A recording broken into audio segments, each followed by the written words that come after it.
The first sign of trouble wasn't the alarms, those came later. It was the silence that crept through Chicago O'Hare's control tower at 6:47 a.m. on a Tuesday morning that would change everything. Frank Morrison, 63 years old with hands stained permanently black from decades of electrical work, was replacing a burnt-out bulb in the basement maintenance room when the lights flickered once, twice, then died completely. Upstairs, air traffic controllers watched their screens go dark one by one. Radio chatter ceased mid-sentence. The sophisticated digital displays that guided hundreds of flights daily became nothing more than expensive black mirrors. In the growing dawn light, controllers could see planes circling overhead, but they couldn't talk to them. They couldn't talk to anyone. "Get maintenance up here now," shouted Sarah Chen, the shift supervisor, her voice cutting through the confused murmurs of her team. 27 years old and Harvard-educated, she'd never faced anything like this. The backup systems had failed. The emergency protocols meant nothing when there was no power to implement them. Before continuing, give this a like and subscribe to discover more stories of unsung heroes who save the day when everything falls apart. Frank emerged from the basement to find chaos. Young technicians in crisp uniforms clustered around dead equipment, their tablets useless, their modern diagnostic tools silent. He'd seen this look before, the wide-eyed panic of people who'd never learned to work without their digital crutches. "The whole grid's down," announced Tom Bradley, the chief technician, a man in his 40s who'd spent more time managing budgets than fixing actual problems. "Lightning strike must have fried the main transformers. We're looking at hours, maybe days before the power company can restore service." Frank listened quietly, his weathered face betraying nothing. While others talked about calling headquarters, about emergency protocols and backup facilities, he walked slowly through the tower. His calloused fingers traced power lines hidden behind walls, following paths he'd memorized over 4 decades of service. Others saw cables and circuits. Frank saw a language he'd been speaking since before most of these people were born. "We need to evacuate air traffic control to the backup facility across town," Tom announced, his voice carrying the authority of someone who'd never actually been tested. "It'll take 6 hours to transfer operations, minimum." Outside, the morning sky filled with the distant hum of aircraft engines. Planes were stacking up in holding patterns, burning fuel, carrying thousands of passengers who had no idea their lives hung in the balance of bureaucratic procedures and backup plans that existed only on paper. Frank cleared his throat. "What if we didn't need 6 hours? The room fell silent. Sarah looked at him, really looked at him, for the first time. She'd seen Frank around for months, the quiet maintenance man who arrived before dawn and left after dark. His coveralls were faded, his lunchbox dented, his hands always dirty. He was invisible in the way that utility workers often are, part of the background noise of important people doing important work. "What do you mean?" she asked. Frank pointed toward the service corridor that ran behind the main control room. "There's an old analog system in there, installed in 1987, never fully removed when they upgraded to digital. Radio transmitters, hardwired phone lines, even a few of the original radar displays, all running on the emergency generator circuit." Tom shook his head dismissively. "That equipment's been obsolete for 20 years. Even if it works, you'd need someone who actually knows how to." "I installed it," Frank said simply. The words hung in the air like a challenge. Around them, the tower hummed with the sound of emergency power, keeping only the most critical systems alive: lights, elevators, basic life support.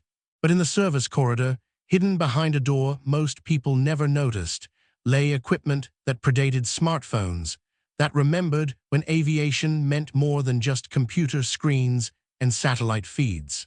Frank looked out at the morning sky, where dozens of aircraft traced patient circles against the clouds.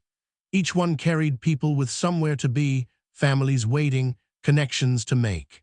In the distance, he could see the flashing lights of emergency vehicles beginning to gather, their red and blue strobes painting the tarmac in urgent colors. "I can have communications back in 30 minutes, he said, his voice steady as stone.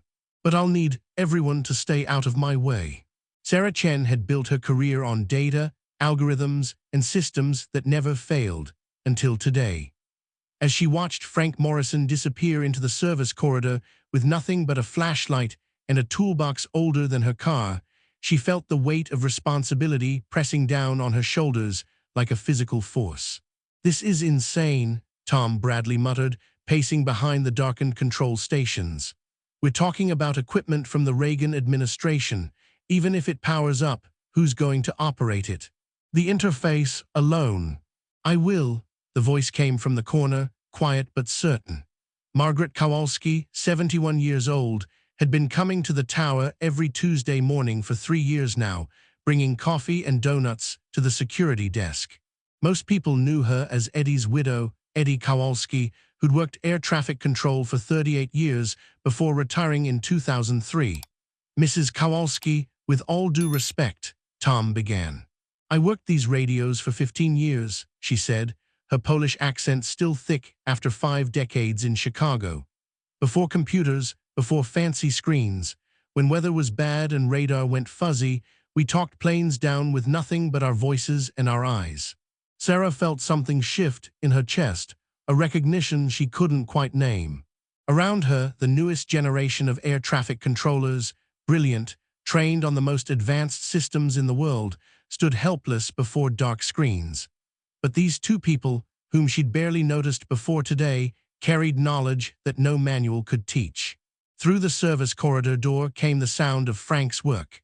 Metal on metal, the scrape of equipment being moved, occasional muttered curses when something didn't fit the way he remembered. Sarah pressed her ear to the door and heard him talking to himself, or maybe to the machines. "Come on, old girl," his voice drifted through the steel. "I know you're in there. 27 years, you've been waiting for this moment." The emergency phone rang, a harsh, analog sound that cut through the electronic hum. Sarah answered to find her supervisor from downtown, demanding answers she didn't have. "How long until full restoration?" the voice demanded. "Working on it," Sarah said, watching Margaret Kowalski examine the old control boards with the familiarity of someone returning to a childhood home. "The backup facility won't be necessary," Sarah interrupted, surprising herself with her certainty. 45 minutes after the power failed, sparks began to fly in the service corridor. Not the dangerous kind, the kind that meant connections were being made, circuits closing, electricity finding new paths through old wires. Frank's voice rose above the noise. "Sarah, I need someone who knows the current radio frequencies." She grabbed the frequency chart and squeezed into the narrow space where Frank worked. The corridor was barely 4 feet wide, lined with equipment that looked like museum pieces. But Frank moved through it like a pianist at his keyboard, his fingers dancing over switches and dials with practiced precision. "This is what I don't understand," Sarah said, watching him splice modern digital cables into analog inputs. "Why keep all this old equipment? Why not just remove it during the upgrades?" Frank smiled, the first time she'd seen him do so. "Because I've seen systems fail before. Digital's fast and smart, but when it breaks all at once. This old stuff," he patted a radio transmitter that was older than Sarah. "It breaks one piece at a time, and you can fix it with a screwdriver and some wire." A crackle filled the air, then static, then miraculously a voice. Faint, distorted, but unmistakably human. "Chicago Tower, this is United 247, do you copy?" Margaret's eyes lit up like Christmas morning. She reached for the microphone with steady hands, her voice taking on the calm authority she'd learned decades ago. "United 247, Chicago Tower, we copy you 5x5. Please state your position and fuel status." In the main control room, controllers clustered around the door, listening to that magical sound, communication restored, order emerging from chaos. But Sarah remained in the corridor, watching Frank work. She was beginning to understand something that her Harvard MBA had never taught her. Sometimes the most advanced solution was the simplest one, and sometimes the most valuable knowledge lived in the hands of people everyone else had stopped seeing. Outside, planes began to descend from their holding patterns, guided home by voices traveling through wires that remembered when aviation was more art than science. The old analog radar screen flickered to life with a green glow that painted Frank Morrison's face in an eerie light reminiscent of submarine movies. Each sweep of the radar arm revealed blips, dozens of them, aircraft scattered across Chicago's airspace like leaves in a windstorm. For the first time in 2 hours, they could see what they were dealing with. "Jesus," whispered Mike Chen, one of the younger controllers. "Look at them all." Margaret Kowalski settled into the operator's chair as if she'd never left. Her fingers found the controls by muscle memory, adjusting gain and range with the unconscious precision of someone who'd performed these actions thousands of times.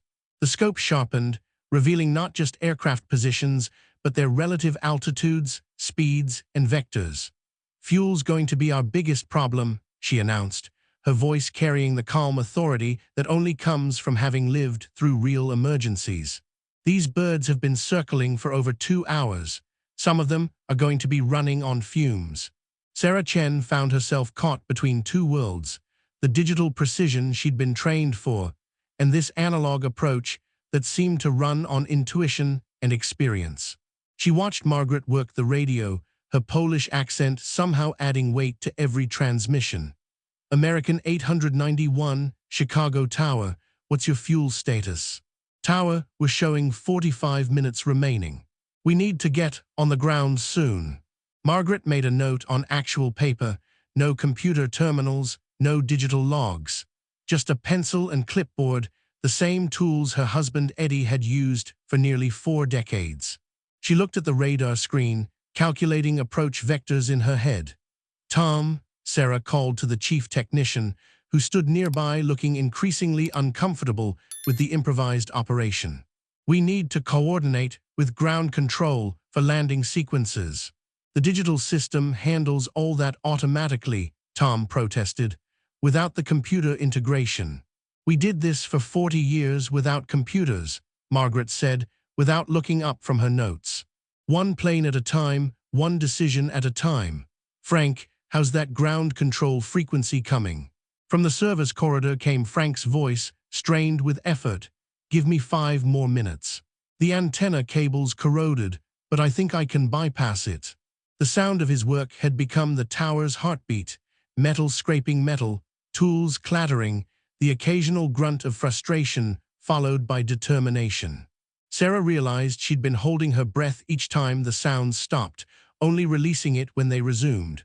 Margaret keyed the microphone again. "United 247, turn left heading 270, descend and maintain 4000. You're number 3 for landing." "Tower, we don't show a glide slope indication." "That's because there isn't one," Margaret replied matter-of-factly. "You're flying a visual approach. Runway 27 left is clear and active. Call the field in sight." Sarah felt a chill run down her spine. Visual approaches in busy airspace with multiple aircraft stacked up. This was what her training manuals called an emergency situation requiring maximum caution. But Margaret handled it like a Tuesday afternoon in 1985. "Field in sight, tower. United 247, cleared to land, runway 27 left. Welcome home."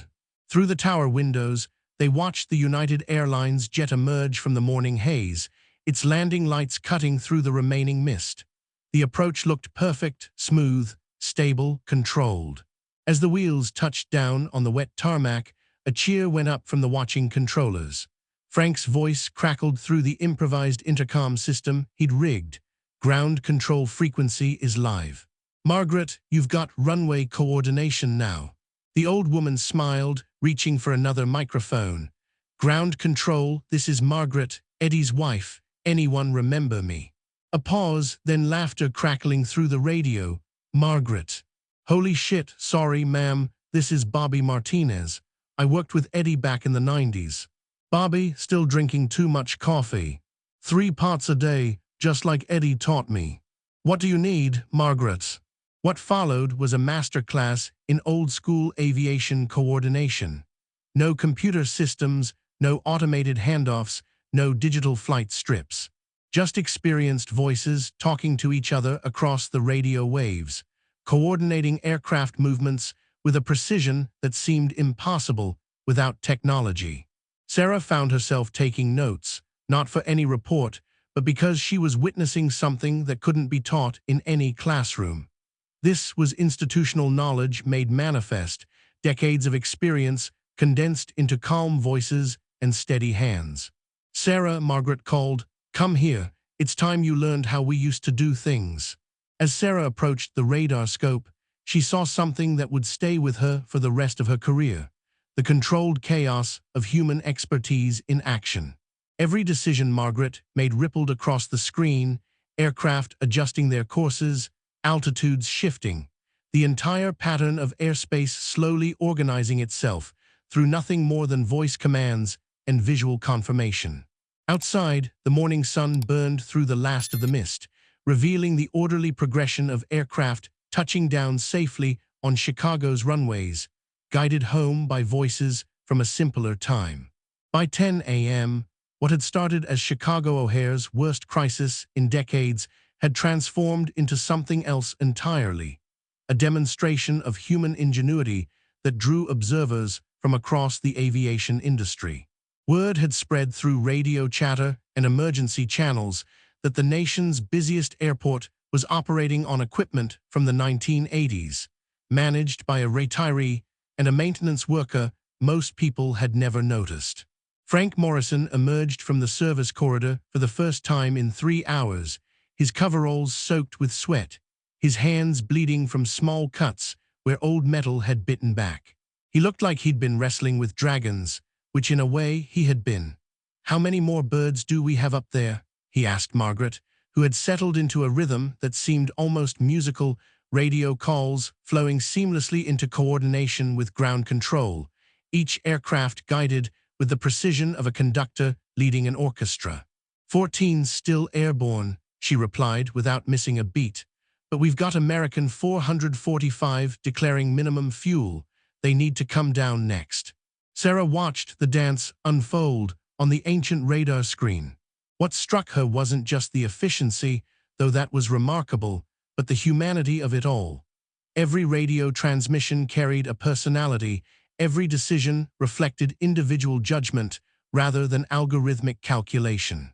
Controllers she'd worked with for years were discovering aspects of aviation they'd never experienced. Tom Bradley stood at the window, his earlier skepticism replaced by something that looked like wonder. "In all my years managing aviation systems," he said quietly, "I've never seen anything like this. They're moving more traffic per hour than our digital systems usually handle." The proof was visible on the tarmac below. Aircraft lined up in perfect sequence, each one guided to its gate with the kind of precision that usually required computer coordination. But this was being accomplished through nothing more than human voices, trained eyes, and institutional knowledge that predated the internet. "Frank," Sarah called, "how much longer can this equipment hold up?" He wiped his hands on a rag that had probably been white sometime in the previous century. "The radio transmitters are solid. They were built to last. The radar display might start flickering in a few hours, but I can keep it running. The real question is how long Margaret can keep this up." Margaret Kowalski, now 4 hours into what was supposed to be a simple coffee delivery, looked more energized than tired. "I worked 12-hour shifts for 15 years, she said with a laugh. 4 hours is just getting warmed up." At 10:30, something unexpected happened. The main power grid flickered back to life. Digital screens began their boot-up sequences, computers hummed back to consciousness, and the sophisticated systems that normally managed O'Hare's airspace started coming online. "Thank God," Tom said, reaching for the main control panel.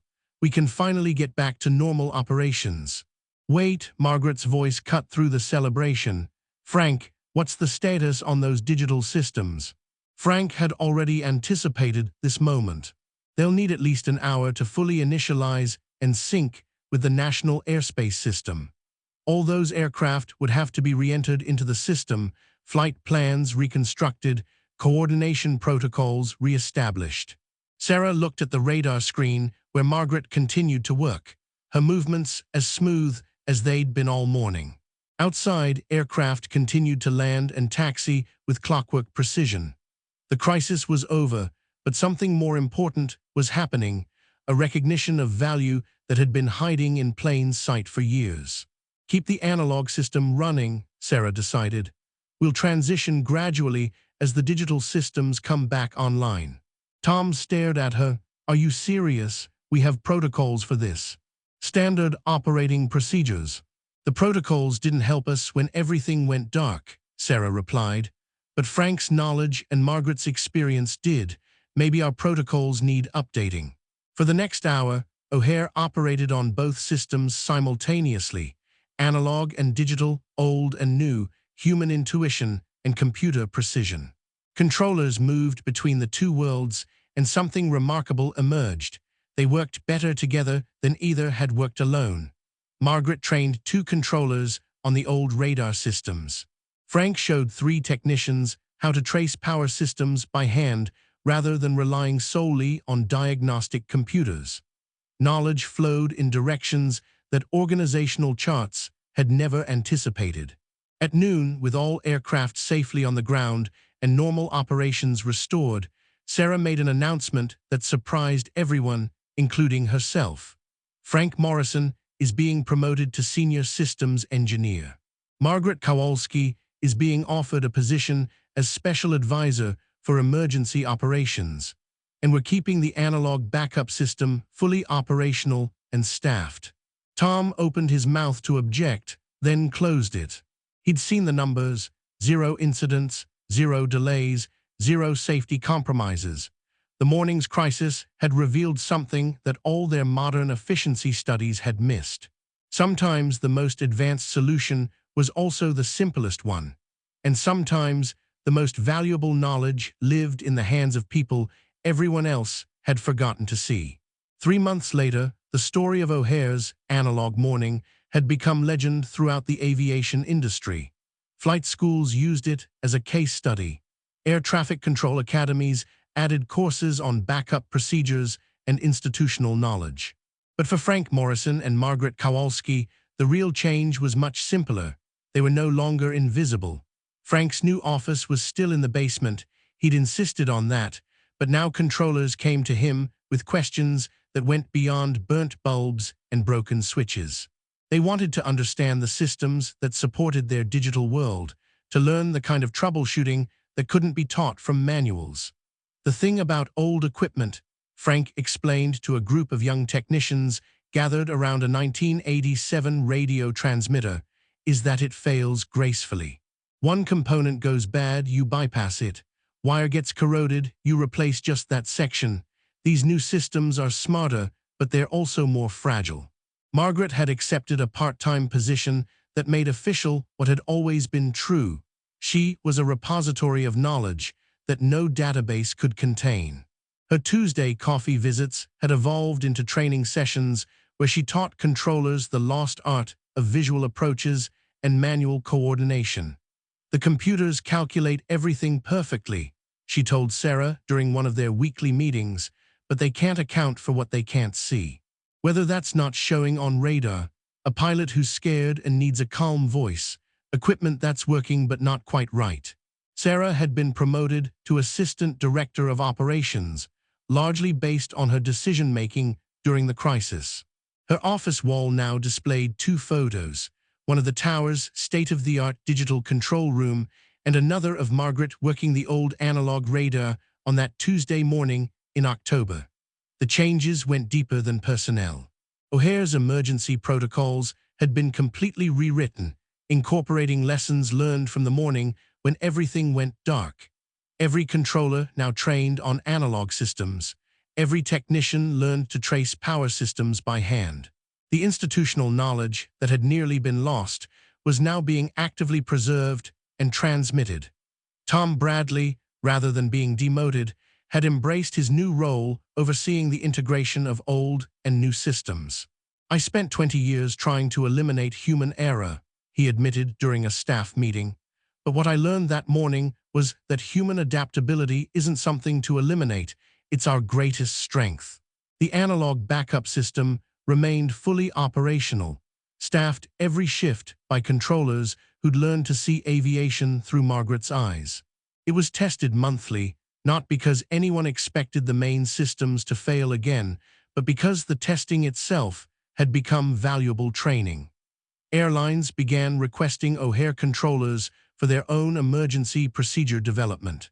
Other airports sent delegations to study what they called the Chicago model, the integration of human expertise with technological systems. But Frank and Margaret knew the truth was simpler than any model. They'd simply done what they'd always done, with tools they'd never forgotten how to use. On a Tuesday morning, exactly 1 year after the power failure, Margaret Kowalski arrived at the tower carrying coffee and donuts, just as she had every Tuesday for 4 years. But now security guards greeted her by name.